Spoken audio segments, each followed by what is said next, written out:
Gon' kick it off then. Whoa. Gon' kick it off then. It ain't a game, kick it off then. Whoa. So gon' kick it off then. Huh? What we talking about, it goes deep. Ladies and gentlemen, you're tuned into SheSP in the network, and welcome back to another blazing episode of WTF Too, Women Talk Football Too. I'm your girl, Latasha Miles, aka John Madden, the Gridiron Goddess, and I am accompanied by my lovely, talented, charismatic, intelligent, beautiful co-host. Let the people know who you are. I'm the one, the only touchdown time boy. And we are here this week. Y'all, football is back. Hallelujah. We just got through week 1, and boy, were the games good. Let's go, Joan. Let's go. Absolutely. Indeed. September was off to an explosive start. For you personally, I mean, it was your milestone birthday, anniversary, Labor Day, all wrapped in one. And the only thing that could compete with all the excitement that you had going on was the excitement that we witnessed in week 1. And it started with some incredible games. Thursday night, the Super Bowl champions, Tampa Bay Buccaneers, hosting the Dallas Cowboys, which was a game that was a lot closer than a lot of people anticipated. I felt like it would be because of Dallas's defense.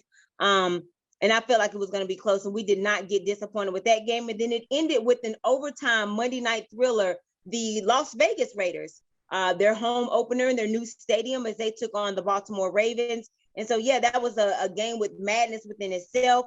There were so many ups and downs in week 1, so many ins and outs, including Julio Jones being called out by his coach, Mike Vrabel. We saw Bow Wow crying in the car about his Falcons and their shortcomings since the Super Bowl. And we're going to dive more into those things. So let's get started with the first quarter. Now, touchdown Tomboy, what was the best thing for you about week 1?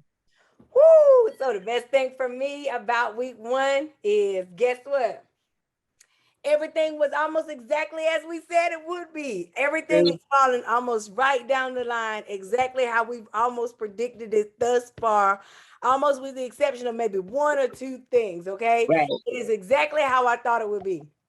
Okay, the thing that I think I am most excited about, or I guess the things that I've been most excited about is on Monday night, I got to see Lamar actually start to stay in the pocket, and I got to see the maturation of his passing game, and he actually looked pretty good. And that was the most I've ever seen Lamar pass in the game without running, tucking it. And I actually thought that there was a lot of progress made in terms of that. The only thing that I would say in terms of Lamar in that is learning how with that is going to come with time, is being able to feel the pressure coming, and he'll stop fumbling as much, of course. And then the Browns came out swinging, as I knew they would. I was really excited about that. I think they kind of got a little tired toward the end, and Patrick Mahomes gave them what Patrick Mahomes gives, okay? And then the Saints came out looking amazing, and I think I was most impressed with that offensive line that they got, because they didn't do, either Green Bay's defense was that bad or that offensive line was that good. So I don't know which one it was, but we'll see this week because they play us, but we'll talk about that later. Anyway, Go ahead. That's on you. You can go back. Well, you can tell me what you think. You know, everything you kept was on the field, but I'm actually throwing a curveball here. I'm calling it audible. It was something that took place off the field that was the favorite and the best thing about week 1 to me. Look, it was the fans for me, okay? Like, seriously, like, you could tell that the fans missed it last year. Oh, man, I know they tried it with the fake noise last year. And I'm gonna be honest, I bought it for the first couple of weeks. Like, oh, okay, this ain't bad. We're gonna be all right. But yeah, they got old quick. And I was like, bruh, like when they started going in the audience and it was the seats were covered with tarps and stuff. I was like, nah, I cannot deal. I need some normalcy returning. And it was really, really good to see the fans in the audience being loud, being cheering, and faces painted and wearing their team paraphernalia and holding up the number ones. And I had no idea how much I missed that. I definitely took it for granted. It was a humbling season last year not to see that. So I was really, really glad. It was just so much beauty for me. Yeah, it was definitely a thing of beauty. And then also, I'm on my Issa Rae with this one. I'm rooting for everybody Black. And I don't mean that in a racist way. This is just, I'm speaking strictly off of pride here. This is all this is. This is a pride thing because the Black quarterbacks, they really, really looked amazing in week 1. And this is a position that A lot of black men got criticized for, they said black men cannot play quarterback, or black men aren't able to play quarterback, or they're not supposed to be playing quarterback, different things like that that came associated with black men playing the quarterback position. So I was really, so like I said, let me give that as my disclaimer. So that's the reason why, what I'm meaning by this. Black quarterbacks had a lot of success in week one. I was very, very proud of that. Jameis Winston, as you alluded to, the Saints game. I mean, he threw had the big win and 5 touchdowns. And a lot of people seem very surprised with that. But this is a guy who has thrown 30 touchdowns in a season before. Now, 30 interceptions as well. But, maybe that eye surgery helped. He need to send his eye surgeon some flowers, some gift cards, some bagels, some muffins or something. And also, Winston has thrown 5,000 yards. So this is not a surprise, but it's nice to see him do it in a new system. And it's like you kind of had the tension of how is he going to do with, now that Drew Brees is gone. He looked pretty good to me. Russell Wilson, per the usual, early season coming out strong like usual. He always makes that early MVP campaign run, 4 touchdowns for him. Now we're used to this. Russell, don't know if he'll keep it because he starts to stall in midway through the year. But again, per usual, Russell Wilson, 4 touchdowns. His divisional foe, Kyler Murray, also with 4 touchdowns and a big win there. Jalen Hurts, some big plays with the win down in Atlanta that caused Bow Wow to cry in the car. A lot of people said that Jalen Hurts could not throw the ball. He proved otherwise, so I thought that was huge as well. Patrick Mahomes, comeback win at home. The Browns, you got to be quicker than that. You almost had it, but like you said, Patrick Mahomes doing Patrick Mahomes things. Big win there to remain undefeated in front of their home crowd. He threw some touchdowns as well. The Broncos, an organization that has been fishing for a quarterback for quite some time. A lot of inconsistency at the quarterback position. They might have some dazzle here with Teddy B. And this one tugs at my heartstrings the most. Seeing Tyrod Taylor, a quarterback, a guy who had done reasonably well in Buffalo. And of course, it kind of it was like a Lucy and Charlie Brown thing. The football got yanked from him. And because Buffalo wanted to start rebuilding. And unfortunately, they stopped, they halted him, and they rebuilt and went elsewhere. And he really hadn't done bad. It's just they wanted to hit the reset button. So, yeah, he had done reasonably well in Buffalo. Then he went to Cleveland, got hurt. So we really didn't get to see the Tyrod Taylor unfold there. And then, of course, the situation last year with still don't understand this, how the doctor accidentally on purpose punctured his lung. So a year later, here we are, Tyrod Taylor looking very unfazed, very unbothered in a turmoil down there in Houston with everything going on with Deshaun Watson. No interceptions, almost 300 yards and a couple of touchdowns for him.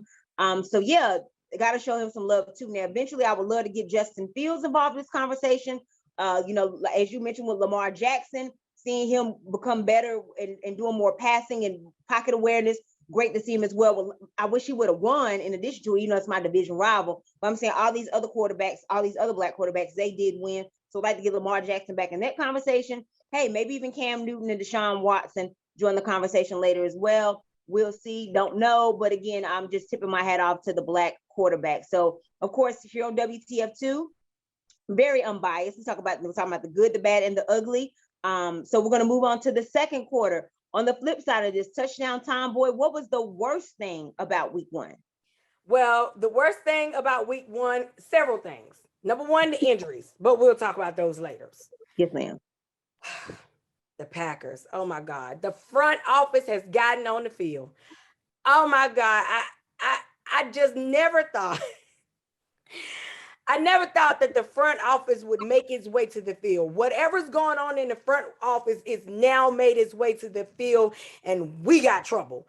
Now, I don't know what's going to happen over this next week, and maybe they can turn it around. But as of right now, it looks like trouble is in paradise because it looks like the front office has gotten on the field, and that's already problematic because it looks exactly chaotic on the field as it is in the back office, and that's what's concerning to me. Mm-hmm. And the other thing is we saw more games given away this week by fumbles. Fumbles at the end of the game gave away more games this week.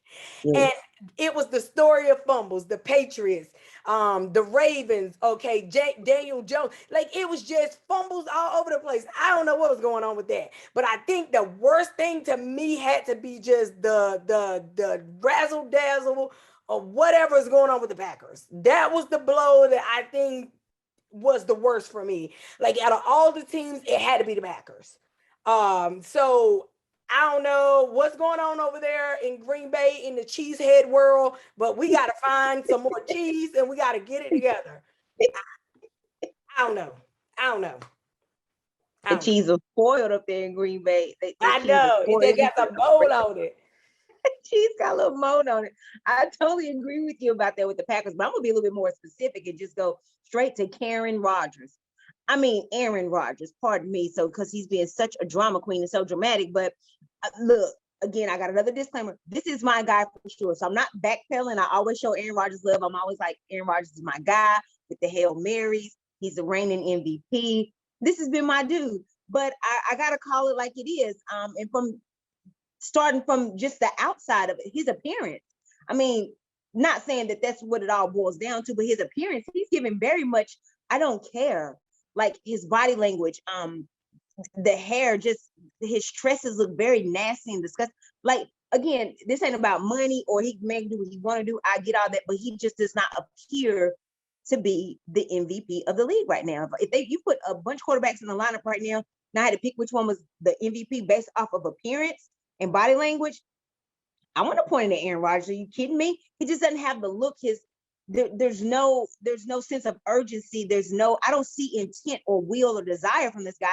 And I don't know if it's because of playing for the Packers per se or just playing football, period. I've heard that he had thoughts of retiring at points of time during the offseason. I mean, but yeah, to me, it was strictly Aaron Rodgers, poor leadership there. And but yeah, I'm just getting I don't care vibes from him. And this is a guy, the way he's treating Jordan Love. I mean, the guy's last name is Love. Come on, love on him, man. I just don't understand. Look, this is not Jordan Love's fault that the Packers drafted him. Okay. So why are you like taking that hostility out towards him?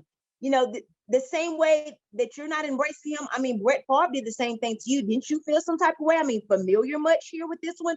I mean, this is your chance to not be a carbon copy of how Brett Favre treated you. You should embrace Jordan Love. At the end of the day, you are an aging quarterback. You're 38. You're on your way out the door. The Packers, they kind of had to go that route to go get a quarterback. It's kind of like a who's next. Not to say that you weren't appreciated, but we're very much in the who's next phase of the Green Bay Packers organization when it comes to the quarterback position. So you should be embracing love on Jordan Love, especially since this is a situation that you have gone through where a quarterback has been very rude and mean to you and act like that you didn't exist. So I'm the unmitigated gall and the audacity of you to act like there's not supposed to be another quarterback after you. So I don't know. Then you had all these trips to Hawaii. You're enjoying yourself. You're hosting Jeopardy. Not taking any of that away from you. But the fact of the matter is, you're supposed to also be preparing for a football season. You're also supposed to be preparing for on the field. So did you devote more of your time into those activities as opposed to being the field general? Because we did not see that in week one. You know, it's as if A-Rod thinks he is a god. And no, sir, buddy, that's not the way this goes. Not with 3 points that obviously that you didn't contribute with. That was from the field goal kicker. These 3 points that y'all got, this abysmal 133 yards, no touchdowns, and 2 interceptions from you. Yeah, obviously you didn't contribute with your team having 3 points. You had to at least get 6 of those in order to have some type of accountability and responsibility with this. We had 3 measly points. Leader of the team did not see this. And I know that you're mad at the organization, but wouldn't you want to show them what they're going to be missing next season as opposed to just kind of disappearing the way you are? I know that I will be playing with a chip on my shoulder, giving them a show like, look, this is what you're going to be missing next year. Enjoy it as I ride off into the sunset. We're getting very much the opposite of Aaron Rodgers here. I don't know. I think that, hey, man, you really need to get it together here. I'm just very, very confused and disappointed. And I definitely agree with you. And you said Green Bay Packers, but specifically I'm pointing to Aaron Rodgers as being the biggest disappointment, the worst thing about week 2. So touchdown time, boy. Take an intermission here, our halftime presentation with your knowledge and your skill and all of your research that you give us. Break it down for us this week with the halftime presentation. You know, it's so funny because you started out, and I didn't even know you were going to go this route because, you know, and you started out and you said, I'm so excited about all things Black. Well, something amazing happened this week that alluded to something, all things Black in the NFL. And I felt like we had to talk about her, you know, because the NFL this week had their first African-American female official. That was dope. Mia Beautiful. Shaka, Mia Shaka, Mia Shaka, Mia Shaka, Maya Shaka, Mia Shaka. I think it's Mia. I think it's Mia, whatever. But anyway, so I gotta tell you a little bit about her, where she's from, what she is, who she is, because I feel like it was just fitting, you know, because we're females and we talk football, so we gotta talk about the first female official. Okay, so Mia is from Rochester, New York, born and raised, and her mom still lives in her original residence. Okay, and she eventually came down to Virginia, and you know, she refed her first in official NFL game on Sunday with the Jets versus the Panthers as the line judge. Okay, and what's cool about that is she's the third female official in the whole NFL, so she's already breaking all types of molds. Okay, and I'm loving this. And so she started in 2006 as a PE teacher, as a physical education teacher. And she won Teacher of the Year because she worked with kids that had special needs. And so in winning Teacher of the Year is working with special needs, she ended up eventually moving forward, and she got hired by the Pac-12 and the Conference USA. And that's how her whole officiating career started, okay? And then she refereed her first preseason game in 2004. And that's when she refereed her first game in 2004 with the NFL, and it was in preseason, of course.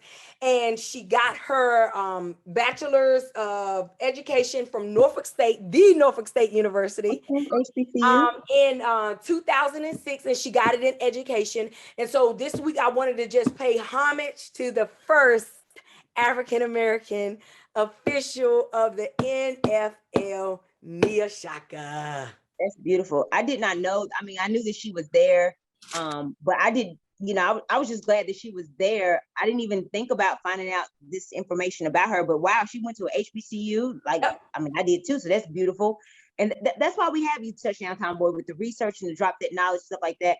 And she's piggybacking off of, we had Sarah Smith, who's been officiating in the NFL, another female who came off of officiating the Super Bowl. So we had our first female in a Super Bowl referee last year. And then also last year, I cannot remember who Tampa played, but we had all black officials, all black men officials, like 8, the line judge, the official, all of them were black men. So again, we're speaking about sure that was the Saints they played that game. I think you're right. Yes, ma'am. So again, this is all pride stuff. It's not, white versus black, nothing like that. But we're just emphasizing the strides that African Americans have made in fields that we were told we would never touch. So that's all we're doing, is strictly just big up, and it's pride, acknowledgement, and praise, because this is nice to see. It's very refreshing. I hate that we're still at the first black phases in the year 2021, almost 2022.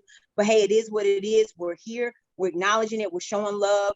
We're appreciating it. And hey, pretty soon you'll see us too as well, making more history and stuff as well. That's why we're here. I mean, because there's a stereotype that like women don't really know football.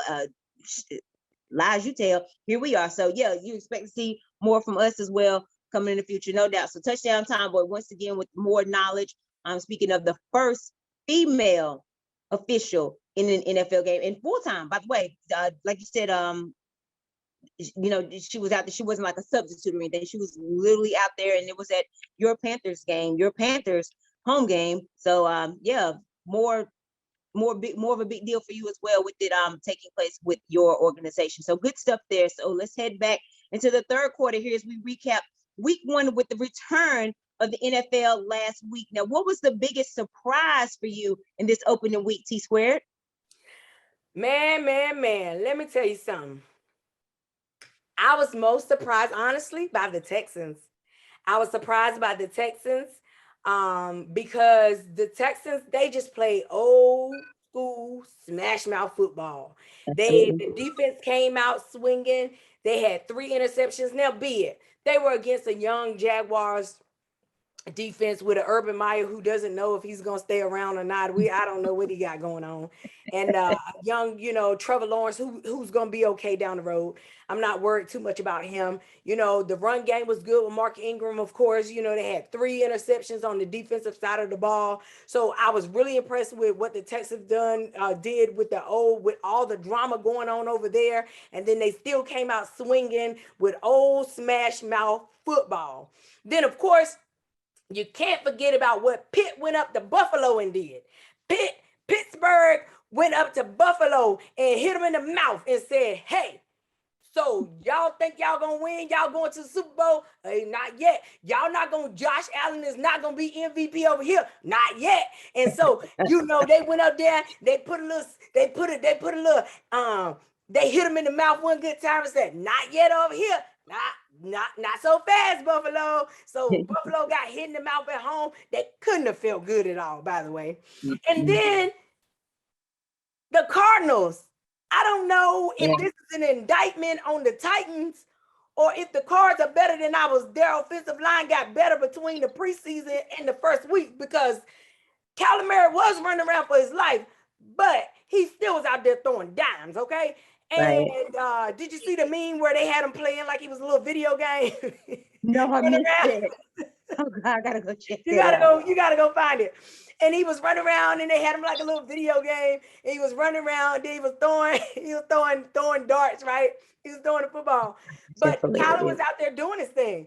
So I don't know if it's an indictment on how bad the Titans defense is, or if the Cardinals are just a better team than I initially had them on paper as being.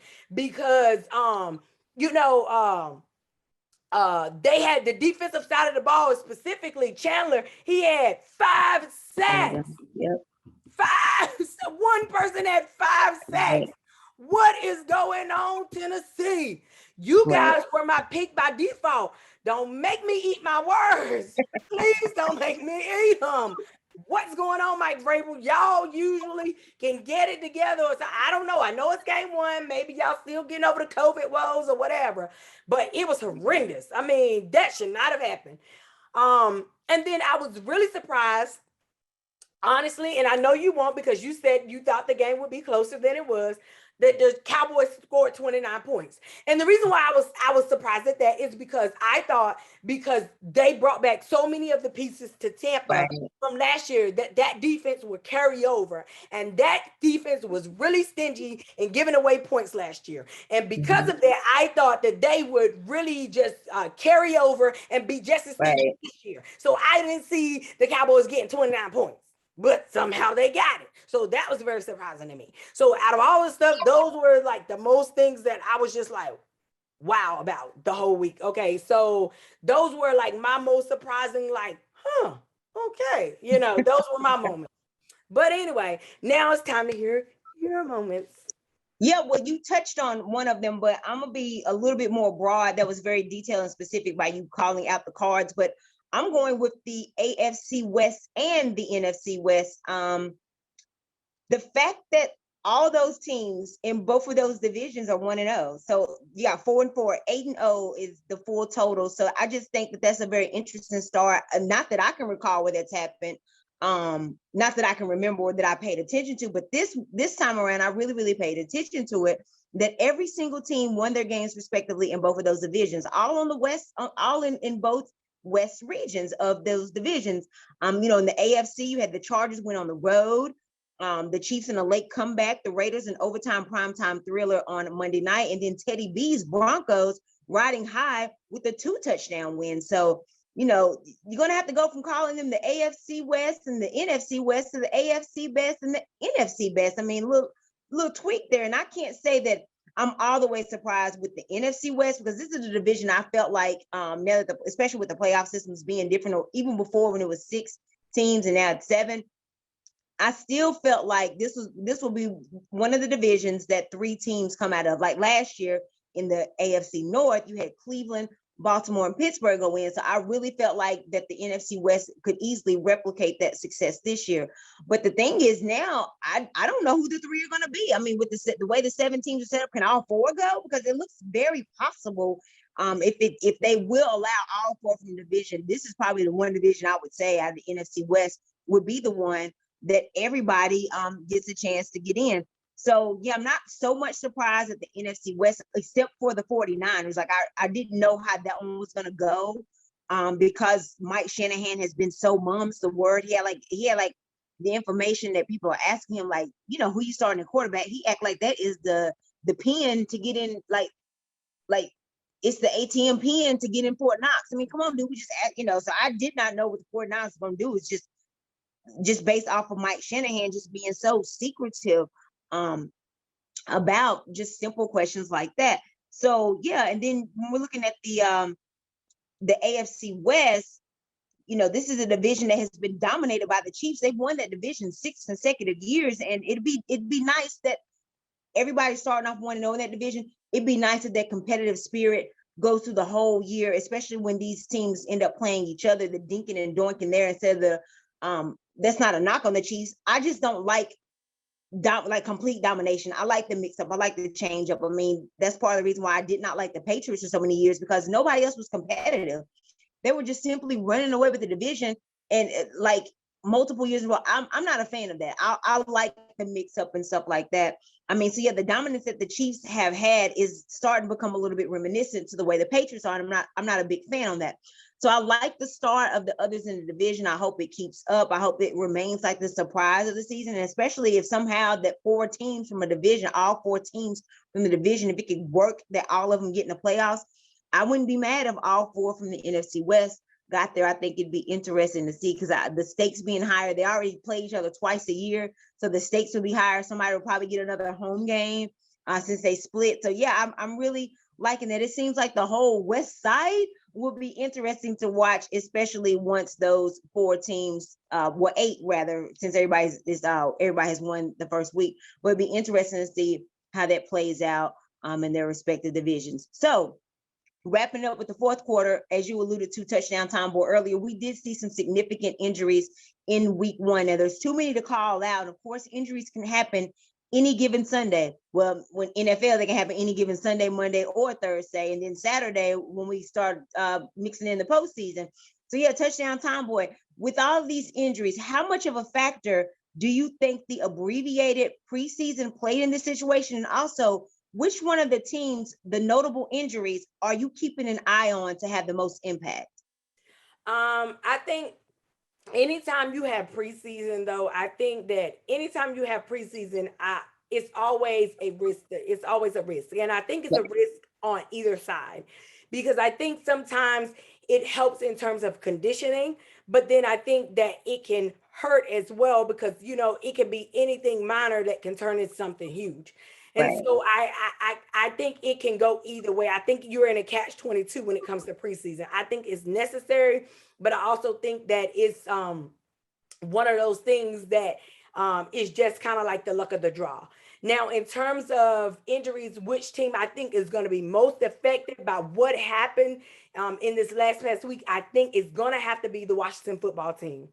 And the reason why I say that is because at this point, I think that the person that I felt like was most capable of leading the Washington football team to another division title was going to be Fitzmagic. Now, if he's going to be out for I think they say another 8 to 12 weeks, that's almost majority of the season.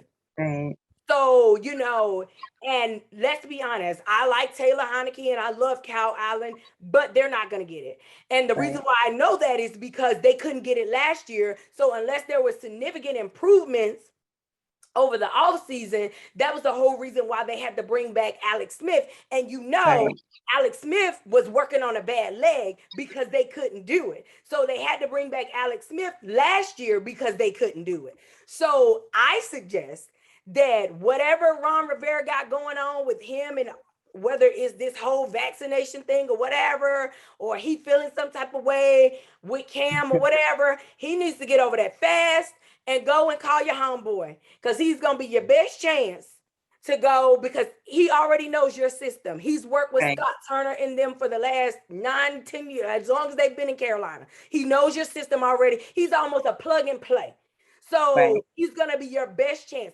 And even, let's just say, even if they say, well, Cam's arm strength isn't 100%. I can tell you, the way Cam's arm strength looked in preseason was the best that I've seen Cam's arm strength in the past 3 or 4 years. So Right. I think even if that's the worst case scenario, I think even just his physical ability alone will just win you some games. Look what he did with the Patriots last year. And that roster is way worse than the roster you have in Washington. So I think he could muster out some wins. So I think it needs to be a little bit of humble pie going on and say, hey, this is what we're going to do. We're going to get to the bottom of it, and this is what we're going to do. But I think sometimes you have to win. You have to lose a couple more games to get that reality check to say, hey, we're on the verge of losing our season. Let's call the guy up. So I think if they lose this week, I think it won't be long before Washington calls Cam, because to me he makes perfect sense to be reunited there, because he'll be plug and play. He knows their system. He knows their routes. I think that's their best option, honestly. And I think they're going to be the most affected by what's going on until Fitzmagic comes back. And from what I hear, it's 8 weeks, depending on how well his body handles it. And he's already like 38 years old. So you know the older you are, it tends to be not be that's perfect. That's if nothing goes wrong. And we all know in the NFL, nothing absolutely never just not goes wrong. Okay. So hey, that's where I'm at with this deal. Gotcha. And I, of course, we never know how we're going to respond to these things, but I like so the direction that you took, like they would be the most impacted in the negative way. I took the totally opposite approach and looked at it from a more positive spin. So my answer is going to be the one who's going to be impacted and still be fine. So I'm glad you went that way, because we have a complete contrast of responses here. But I do think that the lesser number of preseason games is cool. So I hope they don't change it or look at like, oh, maybe we needed to have a little bit more of some dress rehearsal or whatever.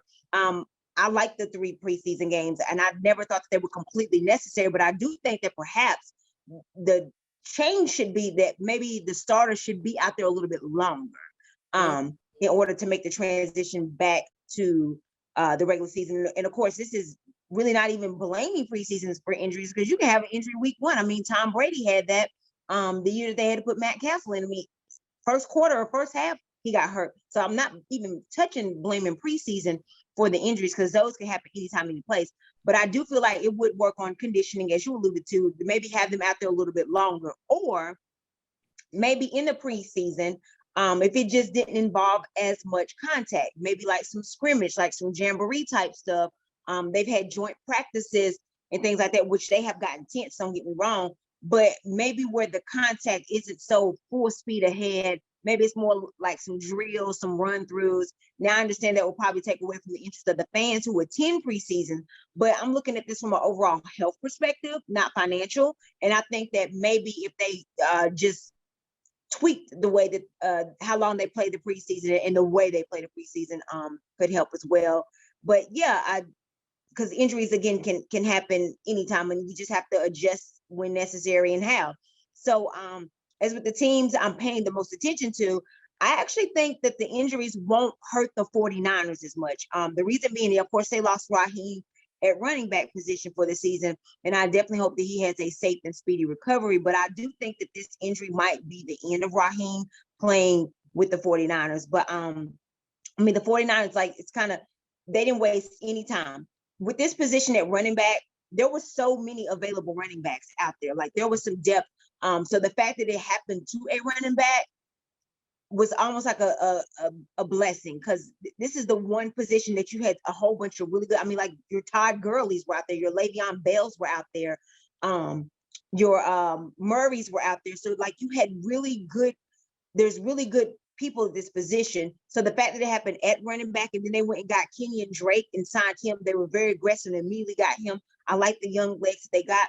So I'm looking at that. Again, injuries are always bad, but I'm more appreciative that it happened there. And plus the 49ers already had some depth at running back too. And even though it might not happen, I'm still hopeful that Frank Gore will return to the 49ers. I mean, the guy's aging backwards. He is the equivalent of a Honda Accord or a Toyota Camry or COVID. He ain't going nowhere. So I feel like, again, I'm just wishful thinking that Frank Gore might come back to the 49ers, even just for some leadership roles and some familiarity. Go get Frank Gore 49ers. It makes a lot of sense. You get him for dirt cheap, have him on them sidelines, especially with the injury that happened to Raheem. And also even in the injuries with their secondary with Jason Barrett, again, terrible injury, but this is not the first time this has happened. So the 49ers are familiar with this. Again, I'm looking at the silver lining in this for the 49ers. And also this opens up an opportunity. They did go get Josh Norman in the offseason. And this also opens up the possibility of a return of Richard Sherman in the secondary. Come back to the 49ers now. Of course, he's got some legal stuff going on. I'm quite sure that the 49ers are watching the court dockets and talking to his lawyer or listening to his lawyer just as much as Richard Sherman is. Maybe even got him on speed dial or text me too, like add me in the group chat. When you text Richard, text us too. So I'm quite sure they're monitoring the situation as well. But again, I feel like, not to knock the injury, but I feel like the 49ers are in the best position when it comes to injuries. The familiarity, having Richard Sherman already there, the depth at running back positions that was available, the young legs they went and got in Drake. I really think that the 49ers are probably in the best situation here when it comes to injuries. And plus, with them being in the NFC West, nobody's going to go undefeated in that division. Nobody's going to run away with this division. This division is so tough and so wide open that everybody's going to beat up on each other. So trust and believe, injuries are coming for other teams too. Not wishing it, but it just is what it is. This is the toughest, stoutest division out there out of the 8. And so it's wide open. It is really, really wide open. And so, yeah, I just think that the 49ers are best set in this situation here. But the other thing to the 49ers fans, stop threatening Raheem and his family and saying he should kill himself. And this is ridiculous on social media. Of course you're doing this stuff because it's your thumbs that are doing it. You wouldn't dare say this stuff in his face. But if you're trying to set yourself up for returning to the Super Bowl 49ers that we know and the golden franchise that we once knew of the 80s, this is bad karma. Like, don't be wishing that stuff on that man. Like, you should wish him well and wish him the best, and hopefully he has a speedy and safe recovery instead of threatening him because he got hurt. It's not that serious. This man ain't killed nobody. He ain't blow up the Trade Center. And I just don't understand. He got hurt. That's all it is to it. And you guys are threatening him. This is not the way to go when you're trying to get some good fortune. This what 49ers gold. If you want some gold at the end of the rainbow here, 49ers want to mine some gold here. This ain't the way to go to wish bad on this man and wish death on this man and bother his family. I mean, come on, let's just be real. Let's just treat this man like you would want to be treated, okay? Especially, like I said, you got a whole season to go and you want some good omen. You want some good karma. So yeah, chill out with that. All right. So that wraps up the 4 quarters. We're going to move on here to overtime. Doing things a little bit different here, but I think it's going to be a good change. I like it.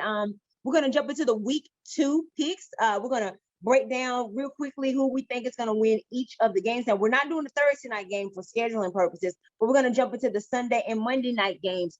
The Sunday and Sunday night and Monday night games. So starting off with the 1 o'clock games. Touchdown Tomboy, New England at the New York Jets. Who you got in this divisional matchup? Well, I think that honestly, after Sunday, I think that it could be either way because I saw a lot of good in the Jets. And I think that people think the Jets are going to be this really bad team, but I saw a lot of good parts of the Jets. But I do think that the Patriots will pull that out. Okay. Well, no Cam, no support for me. I do not like the Patriots right now. They've gone 16-0 before. I wouldn't be mad or care if they go 0-16 as well. So I'm going to go with the Jets, Jets. Fireman Ed, do what you got to do. You're at home. You played tough against the Panthers last week. You almost came back here, a costly turnover. Don't let that be the verdict on you guys. I expect you guys to rebound again, home opener, a divisional rival. That would be great. So I am going with the Jets by default on this. Hey, check this out. I really want to go with the Jets too, but you told me I couldn't be biased, so I based upon not being biased, I went ahead and went with the Patriots. But now I do believe that the Jets do have a real shot at beating the Patriots. I do believe that, honestly. Because I'm I telling you, saw a lot of potential in that Jets team. If yeah, they can figure out how to protect Zach Wilson, Zach is gonna be a good scrambler in years to come. And I saw a lot of potential in that kid that a lot of people didn't see. right, And he's gonna be because he can throw on the move. And that's gonna be a beauty to see. That's gonna be his superpower. You watch it. You watch right, years to and come. also That's gonna be his superpower. right, and so also, and not to take away anything from the Jets or the Panthers in that game, but you got Sam Darnold who was in that game, and Anderson who are familiar with the Jets. They're their own personal internal scouts, so that helped Carolina too. But yeah, I can't go for the Patriots right now. I just can't do it. So Denver at Jacksonville. Who you got touchdown time, boy? I'm going with Denver. Me too. The coach ain't even in it. Like his heart ain't in it, his mind ain't in it, and pretty soon his body probably ain't gonna be in it. So yeah, I'm agreeing with you completely. I like what Teddy B did this week, and even though they're coming to the East Coast and lower altitude don't matter, I'm going with the Denver Broncos on this one as well. All right, Buffalo at Miami. What you got touchdown time, boy? Ooh, that's gonna be tough. But I don't think that Buffalo is gonna come out and go 0-2. So I'm gonna go with Buffalo this week. Exact same reason. I totally agree with you. Another divisional matchup here. I do not see Buffalo going 0-2, even though we took some of their soul up there last Sunday. But I totally agree with you. I cannot see Buffalo, a team that went to the playoffs last year, starting 0-2. San Fran at Philly. Touchdown time, boy. Who you rolling with? Man, that's gonna be a good one. That's gonna be a good one. But Philadelphia fans are I don't know. But I think I'm gonna go with I'm gonna have to go with I'm gonna go with San Francisco, and the reason being is because as much as I like what Jalen Hurts is doing, I think that San Francisco will just outscore them.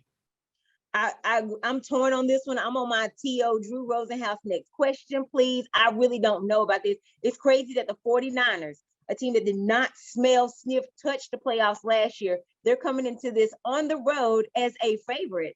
So I'm like, wow, these people really aren't believing in Philly. I hope that they kind of stick their chest out to that.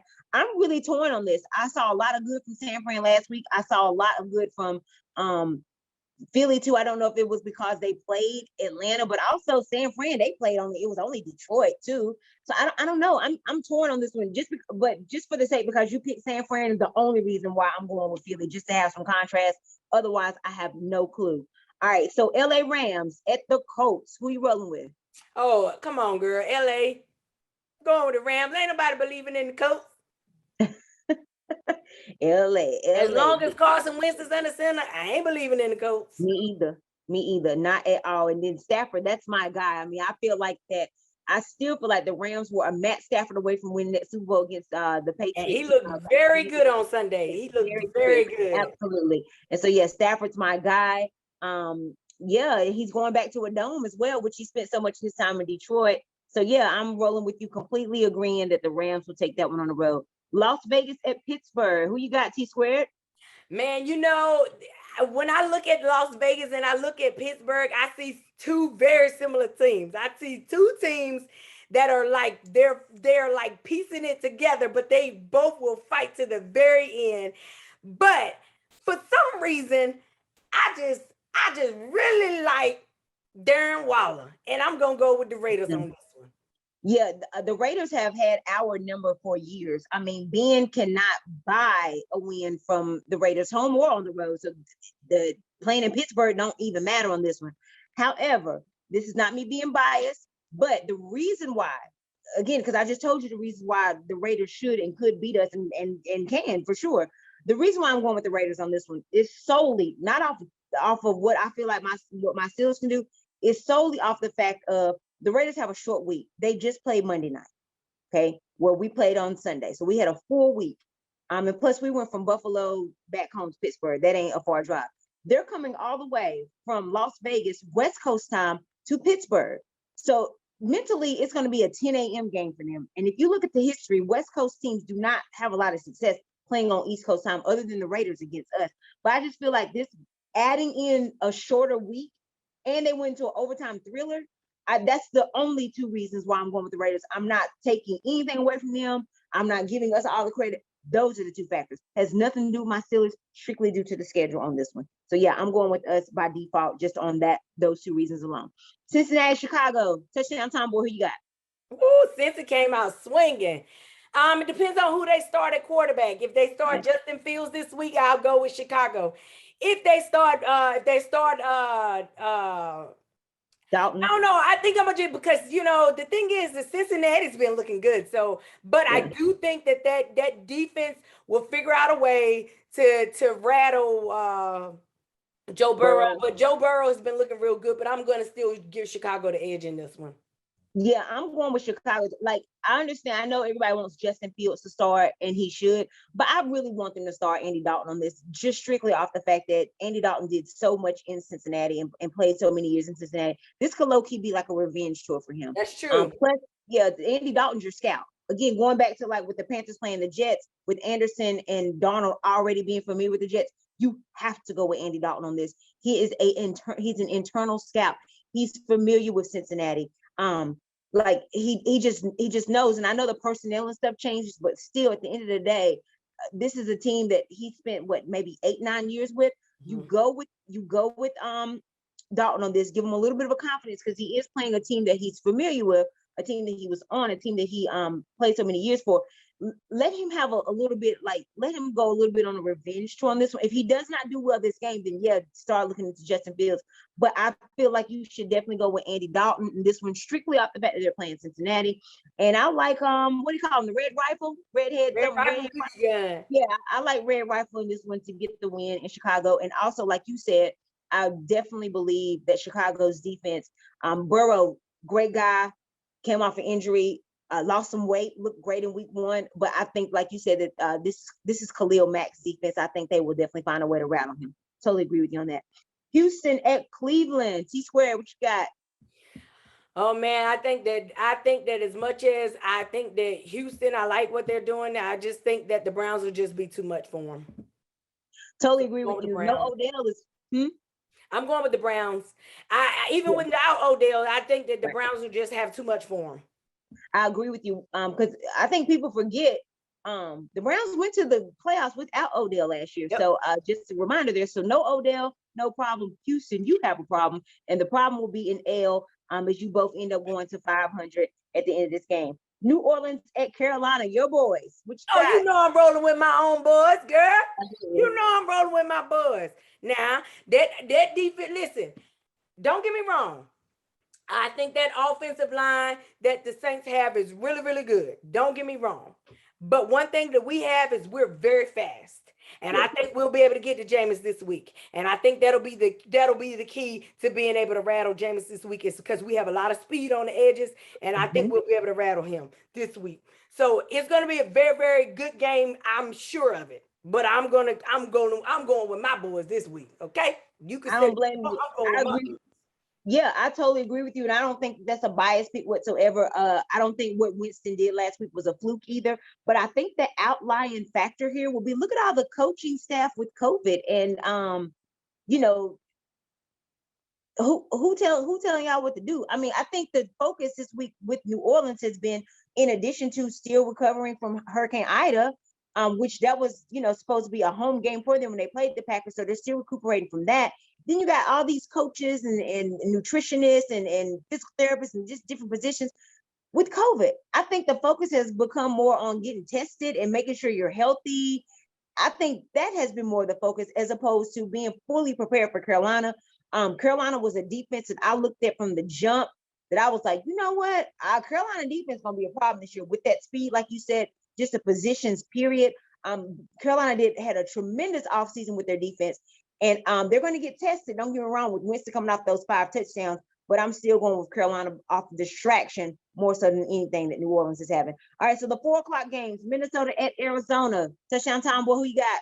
Oh man, I told you Minnesota had too much drama going on over there in Minnesota, which is why they lost to last week to Cincinnati. That's why they're gonna lose to the Cardinals this week. Too much drama. I don't know what they got going on over there, but at this point, they might. If they lose this week, don't be surprised if Mike Zimmer pulls Kellen Mond off the bench. I won't be surprised at all. Okay, they got too much drama. I don't know what's going on over there. There's just too much drama. But I'm going with Arizona. Me too. I totally agree with you. You're right. You said it was too much drama, and it looks like it is unfolding as well. They're too distracted with that drama. I totally agree with you. I like the Cards at home to improve to 2-0.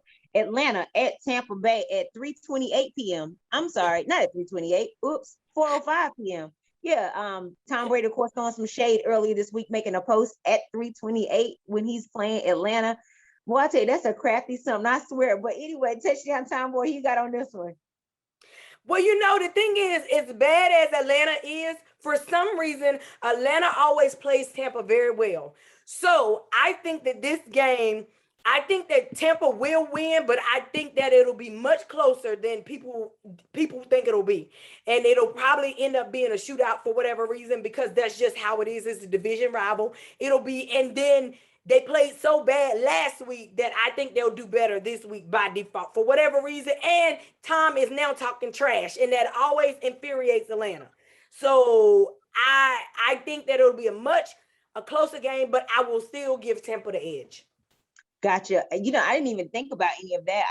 So good points that you referenced with that. I'm going strictly off the fact that Brady is 8-0 against Atlanta, including the Super Bowl. I don't expect anything different from that. Hopefully him talking trash will rile them up. Maybe they get some sacks and stuff in the shade that he threw, or maybe they'll play pissed off because this is the guy who cost them a Super Bowl. So I don't know. Maybe those factors will come into play, but I'm going off Brady being 8-0. I feel like he'll go 9-0. Atlanta at Tampa. We're both going with Tampa. T Squared, Tennessee at Seattle, 4:25. What you rolling with? Woo, I don't know on this one, because I think that man, I don't know. This one is gonna be the most, I don't know. Because I see drama on both sides here. So I don't know. Honestly, I don't know who to give the edge to here. But I'm gonna give it to Seattle, because you said Seattle's playing at home, correct? Correct. So I'm gonna just give the edge to Seattle because they're at home. The six man, usually they always do their thing. So I'm gonna give it to the edge to Seattle. Gotcha. Yeah, I'm going with Seattle as well. One time Seattle used to be like the toughest place to play, but people have started beating Seattle in Seattle recently. Yeah, and Russell Wilson, because it's week 2, Russell Wilson usually does good, really good the first half of the season. So because of the fact that it is week 2, I still like Russell Wilson to be on fire with this one like he was week 1. I think that the Tennessee experiment, the Julio Jones experiment in Tennessee. Unfortunately, I'm thinking we're at a 0-2 start with this, and plus with how Sierra was looking so good at the Met Gala representing for Russell Wilson. Baby, put that picture in your locker room before you go out there and just be reminded of how your woman was holding you down and representing. Do not let her down. So yeah, I'm liking Russell Wilson and the Seahawks as well on this one to improve to 2-0. All right, so we also got Dallas at the Chargers, another 4:25 game. Touchdown time, who are you rolling with? Dallas at the Chargers. Man, the Chargers look good. Dallas look good. But the thing is when you give Dallas an inch, they never succeed. So I'm gonna get an edge to the Chargers. Oh my goodness. I'm actually gonna go with Dallas on this one. Dallas fans, yes, clutch your pearls, honey. I'm going with y'all on this one. You had 10 days. Yeah, seriously. Like, I'm going with Dallas on this one. 10 days to prepare. Your defense looked good against a veteran, Tom Brady, that Thursday night opener. Now you get a youngster this time. So I really think they might try to throw out some stuff to confuse them, to rattle him and stuff like that. So yeah, I'm actually going with Dallas on the road on this one, more so for defense, and I like them to have a 1-1 start. All right, so the Sunday night game, possibly an AFC championship preview here. Kansas City at Baltimore. T Squared, what you got? Well, I still have to go with Kansas City. I do think it'll be much closer than you realize, but Baltimore just has too many injuries to overcome right now. Now, maybe in a couple weeks, when they start getting a couple people back, like Doyle and some of those guys who are out, they may be better, but they just got too many injuries right now to overcome, and Lamar can't do it all alone. And because of that, then I have to go with Patrick Mahomes, and then because one thing typically in the past is Baltimore usually has a high flying offense, just like the Chiefs do, but they can't as of right now because they just don't have the pieces. They got too many moving parts that are new to that system, and they just got too many injuries to overcome. So I have to give the edge to the Chiefs. Of course, Baltimore is my division rival, so I want them to lose, and I'm picking them to lose. I'm going to say that they're going for 0-2 start, but bias aside, the thing that's so tricky about Kansas City, when they have a lead, they don't give it up. When you have a lead, they come back. So it's like you can't win, and I'm like literally and figuratively, you cannot win. So do you have a lead? Like how you want to play? How do you want to pick your poison? Do you want to have a lead on them and then they come back and beat you, or do you want them to have a lead? You got to try to play catch up to this speedy team. It's just you're backed into a corner with them. I just don't understand. The only way Baltimore can win is to just like to. You have to look at film of what Tampa Bay did against. You have to look at what Tampa Bay did against them in the Super Bowl. But I've seen improvements on Kansas City offensive line. I don't trust Baltimore's defensive line that much. I do expect, this is a year that Lamar Jackson is playing for a contract, no agent, he's representing himself. So he's gonna like the pressure is there, it's just there. I don't know how you play through that, because you're under a microscope right now. I expect he might succumb to that pressure a little bit. And plus, this is a Steve Spagnuolo defense who's had success all the way up to Super Bowls, excluding last year. But I don't know. Those are the reasons why I see Baltimore losing and going to 0-2, and I would be grateful of it. So yeah, Patrick Mahomes, fellas, y'all do y'all thing. Monday night game, Detroit at Green Bay, NFC North clash, touchdown Tomboy. Both of these teams coming in 0-1. Detroit almost came back last week, but Green Bay never stood a chance. Total contrast in these losses. Who you got on this one? Now, as much as of a diva Aaron Rodgers is, one thing about Aaron Rodgers that I don't see happening is a diva if he's gonna be a diva, he's gonna be a diva while he's winning. And so I just don't see him losing 2 games in a row. I just don't see that happening. I don't. And so Detroit is, they're not good. So I don't see them losing. Now that defense is pretty terrible, but I don't think they'll lose. I think the Green Bay will win that game. Gotcha. Now, like you had said, Aaron Rodgers, him losing 2 games in a row and starting 0-2, it's just, no. He's going back home on this one as well. But this is also a Aaron Rodgers who's not playing against Matt Stafford. This is an Aaron Rodgers going against Jared Goff's offense. So absolutely not. I do not see them. I don't trust this Detroit team here. So yeah, the fact that if it was going against Matt Stafford, I probably would have, had to concentrate a little bit more on the answer. But I was like, oh, that's right, Jared Goff is quarterback. Yeah, let's go Aaron Rodgers and the cheeseheads. Maybe we'll get some fresh cheese, scrape some of that mold off the cheese in this one here. But yeah, we both like Green Bay on this one for sure. So those are our picks for week 2. We'll take a look, see how we did. Hit us up. Let us know if you agree, disagree. Are we talking crazy? What did we get wrong? What are we way off on? What do you completely agree with? Yeah, so hit us up. Enjoy the episode. All that good stuff. Touchdown Tomboy, any shout outs, anything you got going on? Nope, just ready for week 2, baby. Let's do it. Absolutely. So we appreciate you guys for checking us out. Be sure you stick around. More to come. This is just week 2. More to come. If you want to challenge us, Jets want to come on, talk to us. But we appreciate the comments and the feedback. Like I said, a lot of people are showing us love there. So we appreciate it. Absolutely. See, we got the gear and stuff. We got gear for you. We got tickets, giveaways, all that good stuff. It's still Touchdown Tomboy, still her birthday month, so she's still riding on the high, and she got football. She just cannot contain herself. So yeah, enjoy the rest of your birthday month as well. We will see you guys week 3. Thanks again so much for tuning in to WTF Too. For Touchdown Tomboy, Gridiron Goddess, we're out.